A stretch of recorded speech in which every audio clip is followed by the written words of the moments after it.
मैं समझती हूँ नौ इसलिए लिखा गया या इसका गीत इसलिए गाए जाते हैं कि नवरत्न मशहूर हैं जी। नवनिधि कहते हैं, नवनिधि के दाता यानी 9 तरह के कोश मशहूर हैं, प्रसिद्ध हैं और इसी तरह 9 अंक पूर्ण अंक माना जाता है। जी।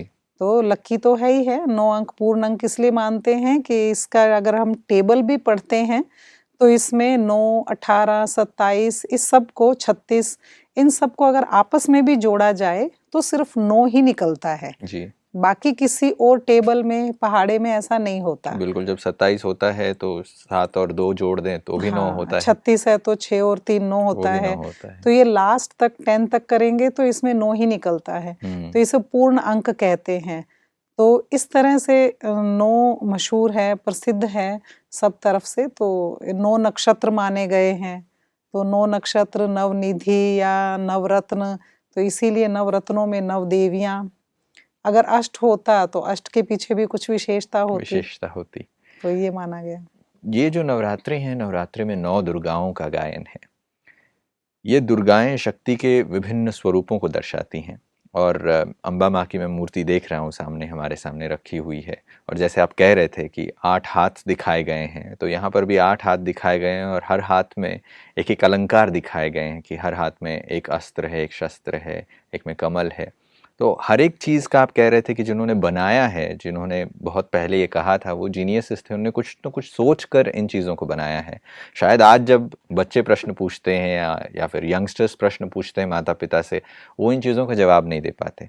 मगर आप चूंकि अध्यात्म में रुचि रखते हुए इन सारी चीज़ों का अध्ययन किया है आपने, तो मैं आपसे जानना चाहूँगा कि ये जो देवी माँ के अलंकार दिखाए गए हैं, ये किस चीज़ के सूचक हैं?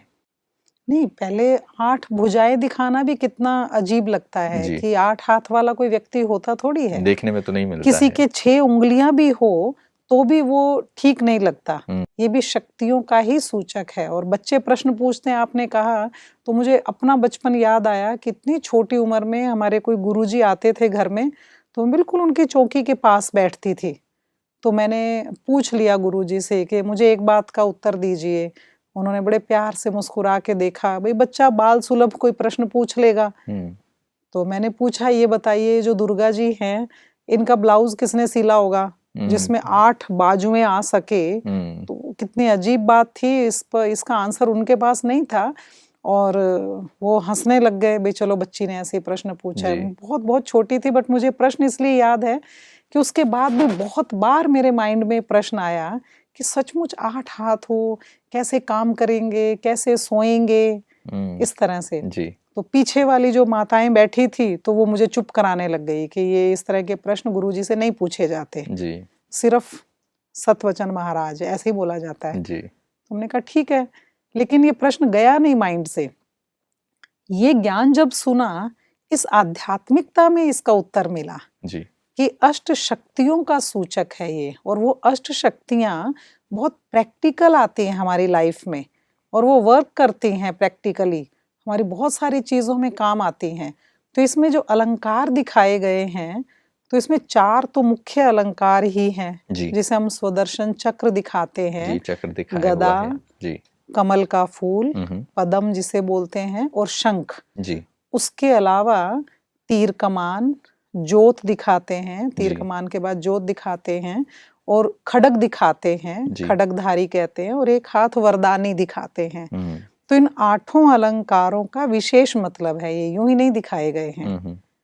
जैसे कि स्वदर्शन चक्र है, तो स्वदर्शन चक्र का मतलब हम आम भाषा में इसे सुदर्शन चक्र बोलते थे और इसे समझते हैं कि किसी का भी गला काट सकते हैं आप ऐसे के। देवियां असल में हिंसक नहीं होती उनको असुरों के साथ लड़ाई करने की जरूरत नहीं है, वो स्वयं निर्भय है, इसीलिए उनको शेर पर सवार दिखाया गया। एकदम निर्भय और निश्चिंत है, इसीलिए कमल पर दिखा देते हैं, गाय की सवारी दिखा देते हैं। तो इसीलिए क्योंकि आत्मा जितनी सतो प्रधान होती है, सात्विक होती है, वो निर्भय होती है। जैसे छोटा बच्चा है, दीवार पर, फर्श पर कोई कॉकरोच चल रहा है, छिपकली चल रही है, तो उसे मालूम ही नहीं क्या है, किसी को भी पकड़ लेता है वो, है ना, हाथ मार देगा, पकड़ लेगा, क्योंकि उसे पता नहीं कोई काटने वाली चीज है। इवन कोई चीज उठा के मुंह में डाल लेता है वो। जी सही बात है, जैसे आग जल रही होती है, दिए वगैरह जल हाँ, रहे होते हैं तो उसमें हाथ डाल देता हाथ है, जब डाल वो लेता है। जलता है तब उसे पता चलता है कि ये कोई चीज तो है। इसीलिए वो निर्भय स्थिति उसकी पवित्रता के कारण है, सतो प्रधानता के कारण है। जी और जितने ऐसे निर्भय या पवित्र या सतो प्रधान आत्माएं हुई हैं, उनको अपनी रक्षा के लिए सहारा लेने की जरूरत नहीं पड़ती। प्रकृति, बाकी लोग ऑटोमेटिक उनकी रक्षा करते हैं जी क्योंकि उनके कर्म ही इतने महान हैं कि कर्म उनकी सुरक्षा करते हैं। जी हमारे द्वारा जो भी पुण्य कर्म किया जाता है ना, वो हमारे चारों तरफ एक कवच की तरह काम करता है। कभी भी कोई इधर उधर की प्राकृतिक आपदा परिस्थिति आएगी तो हमारा वो कवच काम करेगा। तो ऐसे ही स्वदर्शन चक्र ये असल में स्वयं का दर्शन, सेल्फ रियलाइजेशन की निशानी है। खुद को देखने के लिए है कि हम सारा दिन दूसरों को देखने में बिजी रहते हैं, प्रैक्टिकली आम दुनिया में हम ऐसा करते हैं, और दुर्गा जैसे गुण अभी भरने की जरूरत है। हम दुर्गा देवी कह रहे हैं, यानी दुर्गुणों को दूर करने वाली, और देवी माना सदा दाता, जी हमेशा देने वाली। तो जो दुर्गुणों को दूर कर सके, ना सिर्फ अपने बल्कि दूसरे के भी, सोचो वो आत्मा कितनी पावरफुल होगी, वो पर्सनैलिटी कितनी पावरफुल होगी। आज आपको आपकी माँ या पिताजी खुद भी एकदम दुर्गुणों से दूर है और आपको भी पूरी तरह प्रोटेक्ट करके रखते हैं और हमेशा वैसा बनना सिखाते हैं, तो दे आर पावरफुल सोल्स। तो इसलिए बिल्कुल नो इनको डाउट ये आज के लिए कितना प्रासंगिक है वो आप बता रही हैं। बहुत सारे लोग समझते हैं कि दुर्गा किसी टाइम में हुई होंगी, हाँ, मगर आज भी वो चीज़ें इतनी इम्पोर्टेंट हैं और आज के लिए भी उतनी ही इफ़ेक्टिव हैं अगर उन चीज़ों को हम सही रीति से समझें। और बहुत बार ये होता है कि प्रश्न होते हुए भी सही समझ न होने के कारण लोग अंधविश्वास में चले जाते हैं, क्योंकि सब करते आए हैं इस तरह से।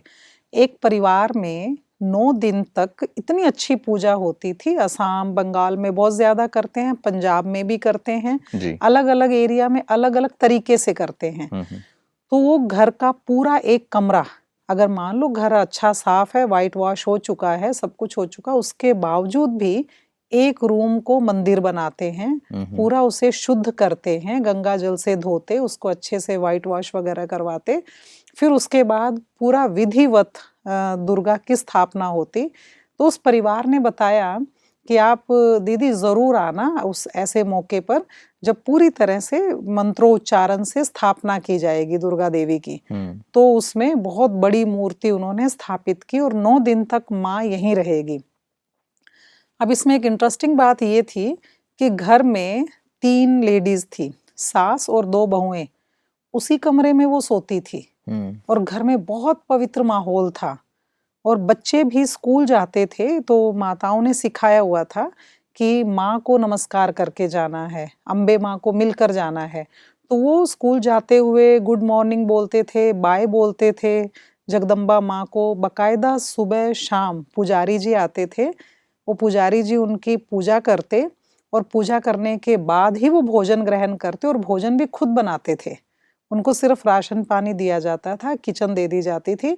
उस भंडारे में, किचन में वो खुद अपना भोजन बनाते थे, बहुत शुद्धि से सुबह और शाम पूजा करते थे।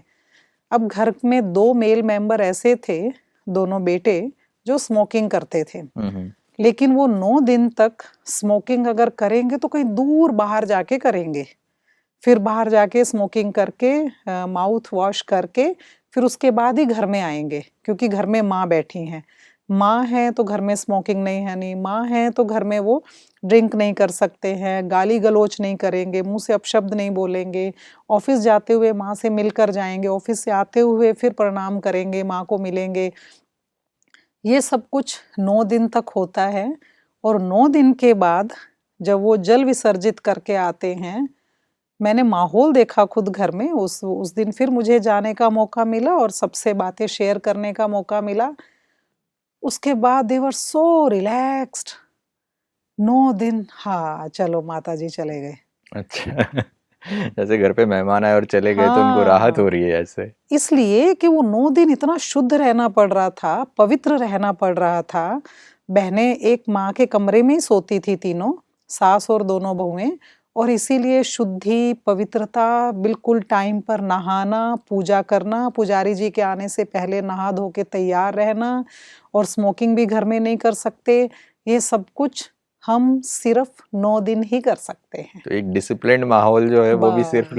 लिमिटेड टाइम के लिए। तो मैंने उनसे पूछा कि 9 दिन जो आपने किया, इसमें आपको दिक्कत क्या हुई? कहते नहीं, ऐसे तो बड़ा अच्छा लगता था, एकदम अनुशासित था, जल्दी उठते थे, जल्दी तैयार होते थे, ये थे, आलस नहीं था। बच्चे देखो पूजा करना सीख गए, जाते, बच्चों को तो और इंटरेस्ट आता है, कुछ भी नई चीज होती है ना उसमें उनको इंटरेस्ट आता है। तो बच्चे तो अगले नवरात्रे का इंतजार करते।